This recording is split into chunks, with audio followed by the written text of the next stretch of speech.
A World Before Ours by Afia. I look out of the window to see trees everywhere. Birds sing songs early in the morning with the music of swishing trees in the background.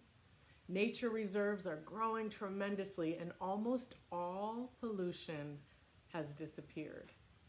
This is all thanks to our ancestors in 2020. Let me tell you the story of how they accomplished it after almost ruining the world forever. Once upon a time, there was a world before ours, a world in which many terrible things happened. There was pollution, deforestation, armed conflicts, and climate change. There were killings. Innocent people died for no reason. Animals were killed just so people could use their skin to make fancy clothes and eat the animal's flesh. There were so many problems, so many solvable problems, problems that no one tried to solve. Everyone thought that this was the best world to live in, but they clearly didn't see the world without these problems. This kind of attitude towards all of God's creations enraged the gods. They had seen enough and decided to punish the people so that they could see the actual beauty of nature. The gods had a meeting to decide what kind of punishment to give to the humans. And so, a deadly virus came into being, the coronavirus. It was a contagious virus that killed thousands and ruined lives. Families were ripped apart and the poor didn't have enough money to treat their family. Everyone was forced into their homes and told not to leave. Some countries allowed some freedom, like going to parks and grocery stores, but other countries didn't allow their people any freedom. If you left your house in one of those countries, you would get into serious trouble and receive police whippings. Streets became deserted and dusty. Soon there were no beds left in hospitals. The world became a very sad and lonely place. Everyone knew that governments did this for their citizens' safety, but that didn't stop them from being angry, depressed, and lonely. But among their sadness, there was some happiness.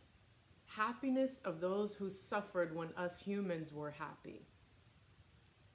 Animals and natural habitats regained their beauty once again, as no human had left their home, thus couldn't come out and ruin the natural homes and habitats.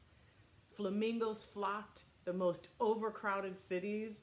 Otters went shopping in the most famous shopping centers, and mountains could be sighted from the central cities. The world's dirtiest rivers started to shine in clear water again, with fish of all sizes swimming around. When people started noticing these changes, they realized how much they had ruined lives for their own gain.